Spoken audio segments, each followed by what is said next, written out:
मेरा पूरा शरीर निष्क्रिय हो गया है। नहीं मित्र, मित्र ऐसा मत कहो मित्र। तुम सब कुछ कर सकते हो मित्र। और तुम्हारा ये मित्र अश्वत्थामा, ये भी सब कुछ कर सकता है मित्र, सब कुछ कर सकता है।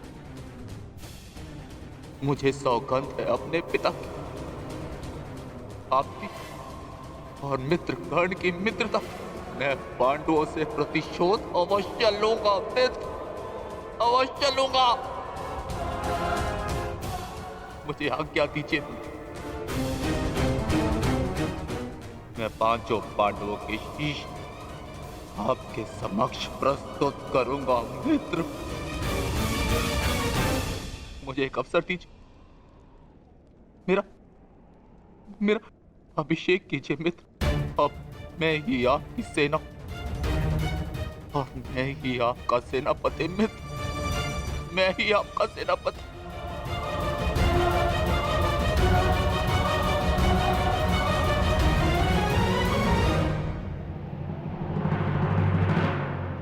जाओ अश्वत्थामा,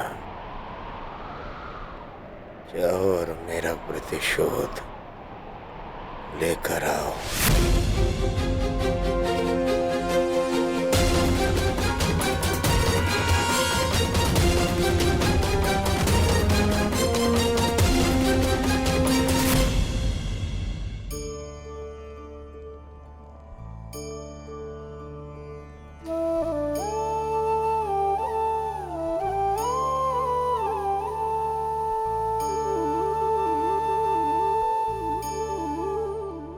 अब समय आ गया है सखी,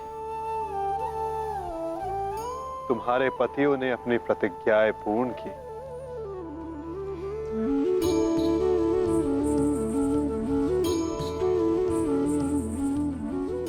अब तुम अपना सम्मान वेश धारण कर सकती हो। चूड़ामणि धारण कर लो सखी।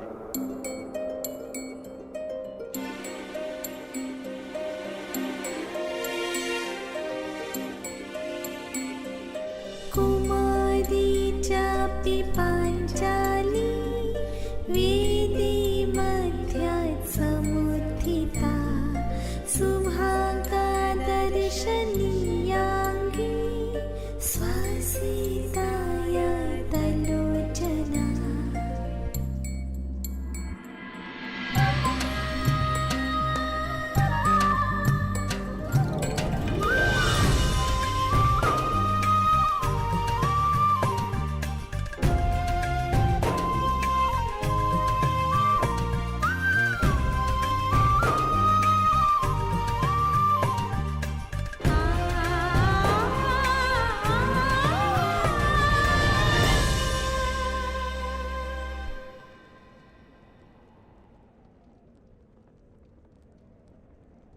चलिए ज्येष्ठ, अब हमें चलना चाहिए।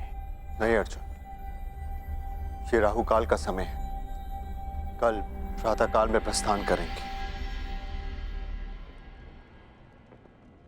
कृतवर्मा, हमें इसे संभव बनाना होगा। हमें ये युद्ध जीतना ही होगा।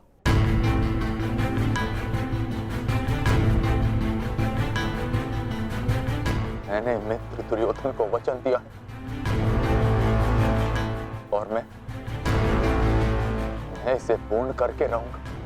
किंतु योजना क्या है? योजना है मेरे पास।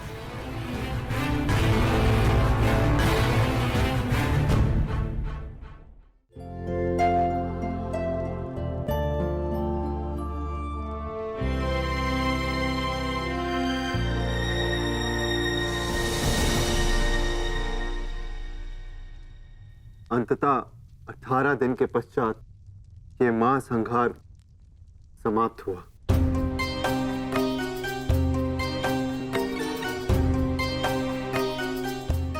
युद्ध भूमि को त्यागने से पूर्व युद्ध को संपूर्ण नहीं समझा जाता धर्मराज।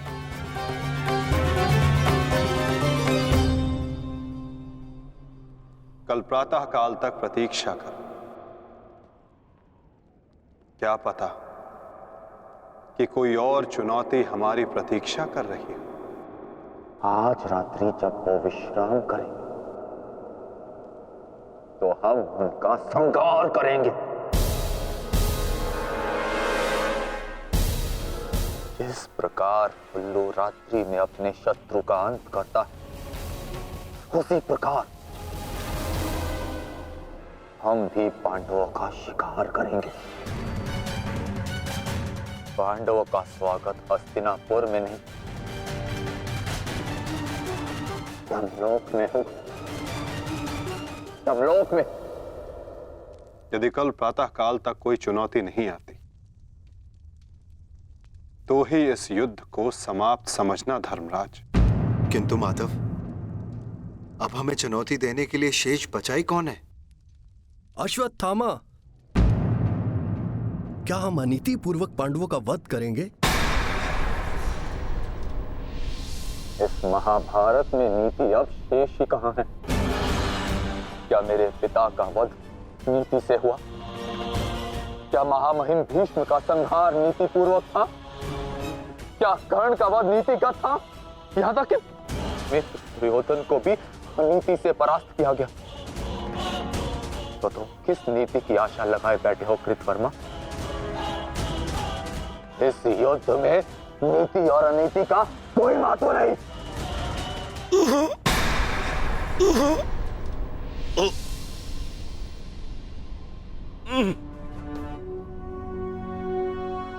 महत्व है तो केवल विजय का, महत्व है तो केवल प्रतिशोध का।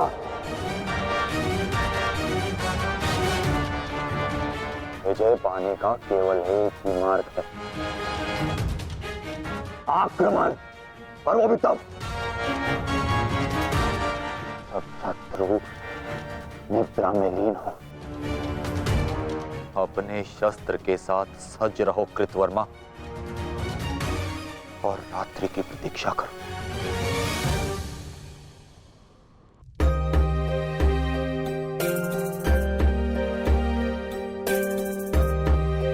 इस युद्ध में तुम सबके योगदान से हम गर्वित हैं पुत्र।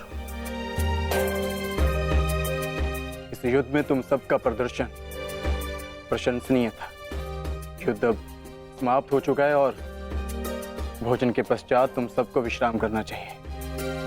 पुत्र ही क्यों, उनके पिता भी निश्चित होकर विश्राम करेंगे।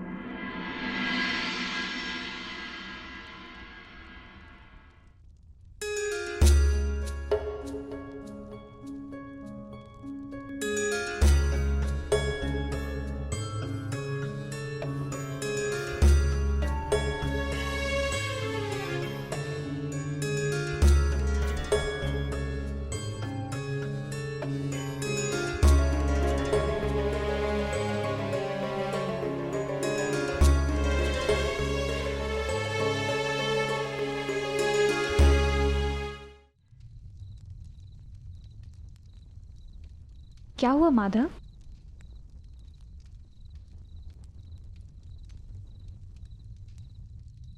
एक अग्नि की चिंगारी बुझते बुझते भी कुछ ना कुछ भस्म करने का सामर्थ्य रखती है सखी।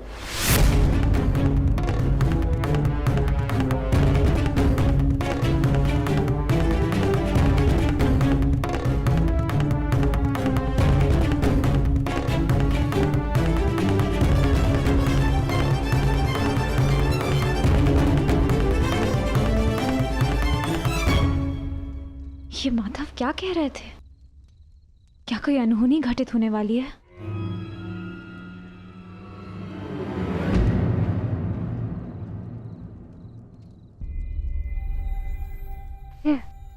क्या हुआ पांचाली? इतनी विचलित क्यों हो? आर्य, माधव की बातों से ऐसा प्रतीत हो रहा था जैसे ये युद्ध अभी समाप्त नहीं हुआ है। कुछ शेष है जो हमें हानि पहुंचाने के लिए सज्ज है।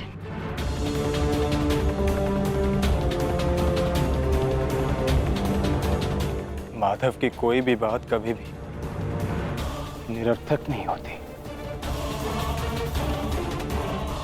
हमें उनकी बात के पीछे अर्थ को समझना होगा।